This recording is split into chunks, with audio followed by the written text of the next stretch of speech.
کیا پھر دیکھا تم نے، کبھی غور کیا تم نے، جس نے اپنی خواہش نفس کو اپنا خدا بنا رکھا ہے، یعنی اس نے یہ نہیں پوچھا کہ میرا الہ کون ہے، وہ کیا چاہتا ہے، اس کی کیا مرضی ہے، جس نے مجھے سب کچھ دیا وہ کیا کر رہا ہے، صرف آئی می مائی سیلف جانتا ہے، میری زندگی، میرے مزے، میری خوشی اور جو میں چاہوں کروں، اور بھٹکا دیا ہے اس کو اللہ نے علم کے باوجود۔ کیوں؟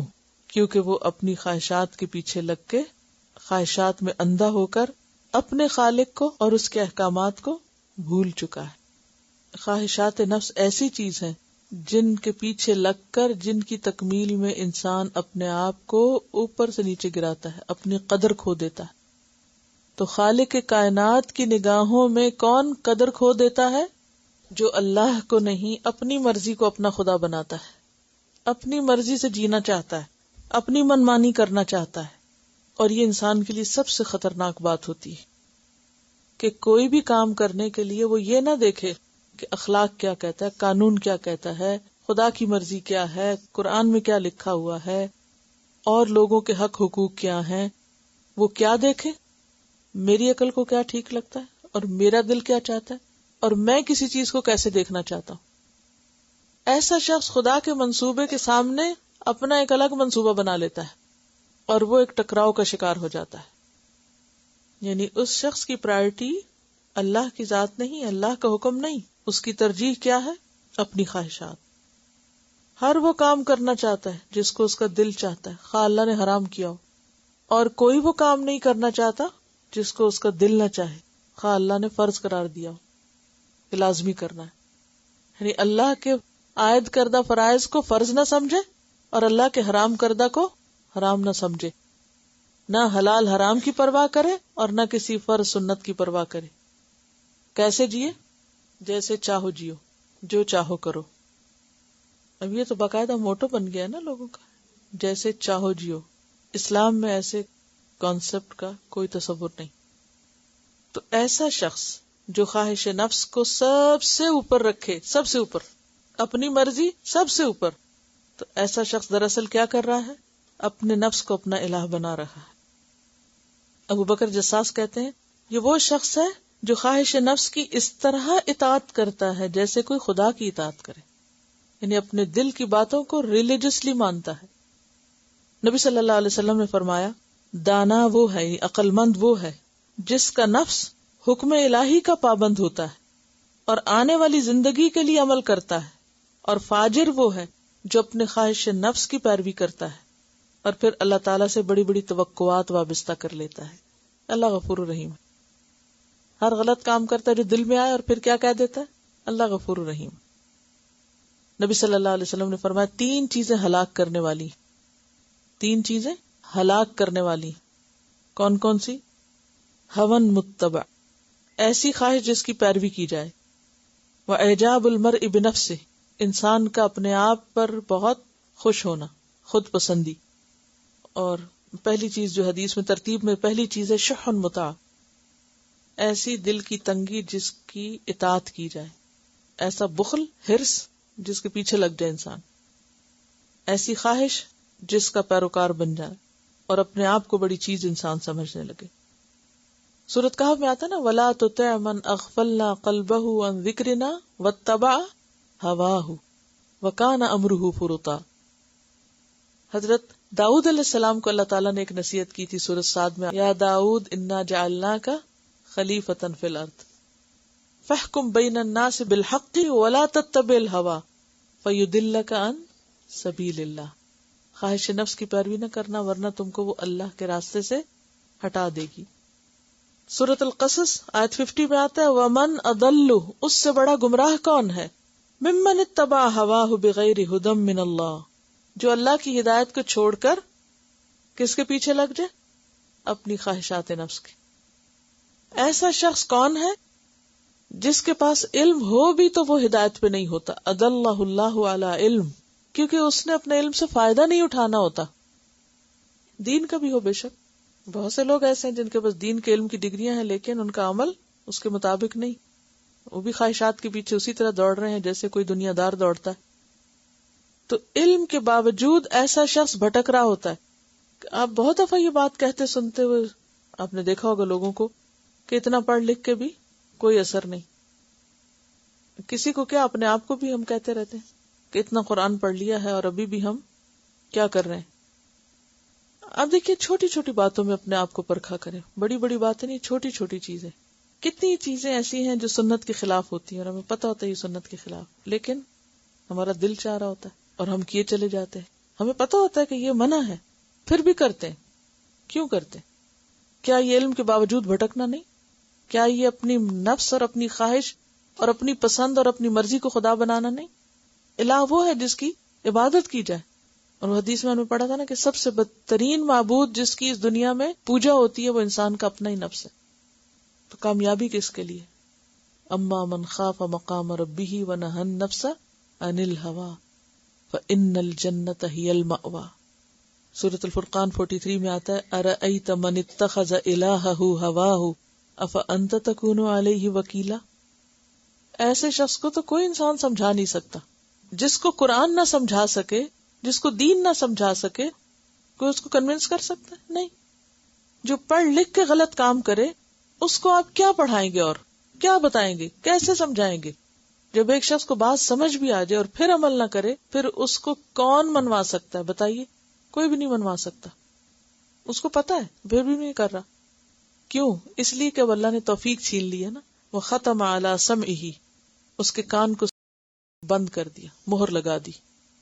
وقلبہ، اور اس کے دل کو بھی. وجعل علی بصرہ غشاوہ، اور اس کی آنکھ پر پردہ ڈال دی. جیسے آپ نے پیچھے پڑھا نا ختم اللہ علی قلوبہم وعلی سمعہم وعلی ابصارہم غشاوۃ فمن یہدیہ من بعد اللہ. بتائیے اس کا نام جو اللہ کے بعد اس کو ہدایت دے سکے گا.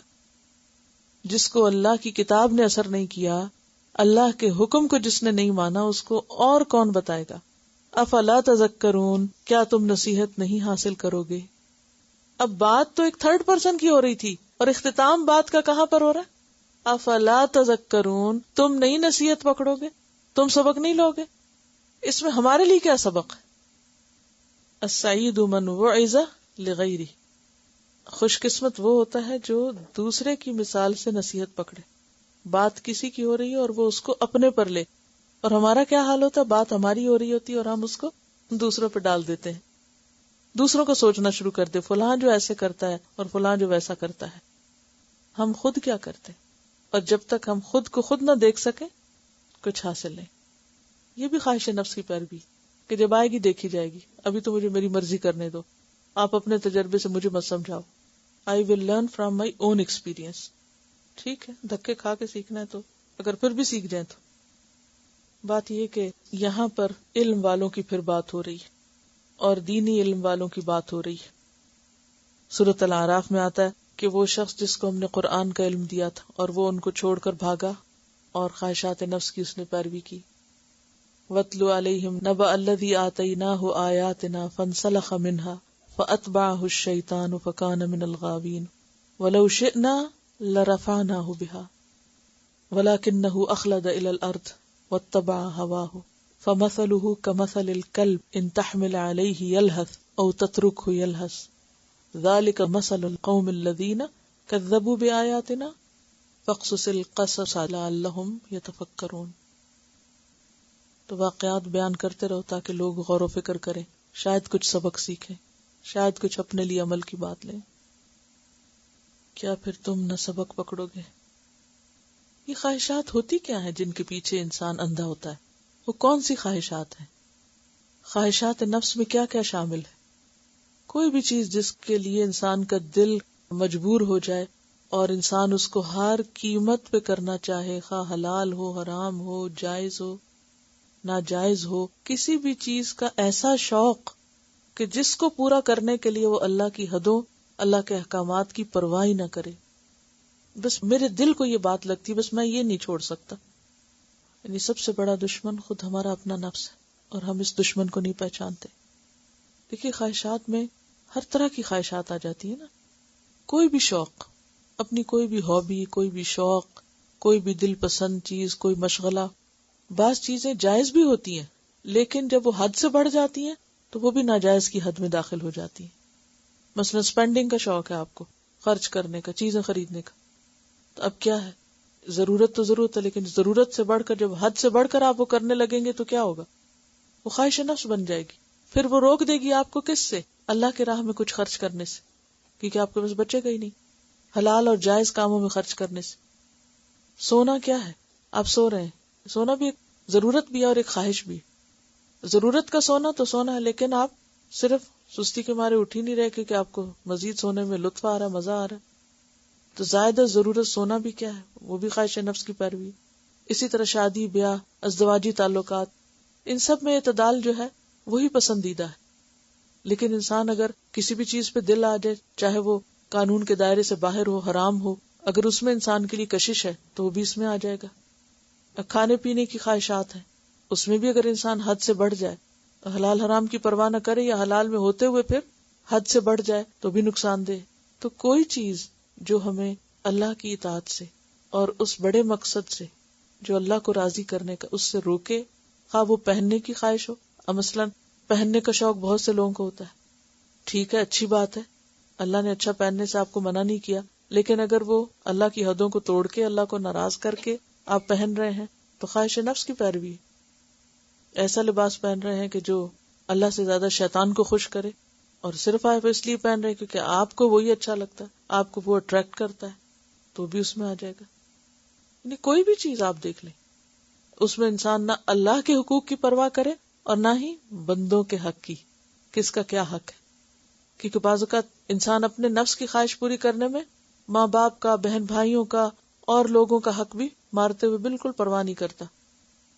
بعض اوقات اپنی خوشی کی خاطر سب کی عزت اور سب کی ہر چیز انسان برباد کر ڈالتا ہے کہ میری خوشی اس میں، آپ کون ہوتے ہیں مجھے روکنے والے.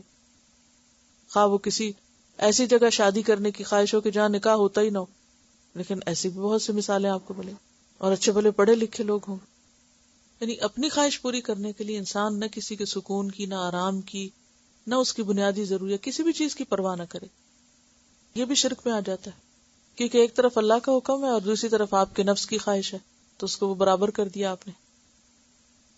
بعض اوقات ماڈرن کہلانے کے لیے، دوسروں کی اس میں جچنے کے لیے، ایکسیپٹیبل ہونے کے لیے بعض اوقات ہم ایسے خلاف دین کام کرتے رہتے ہیں.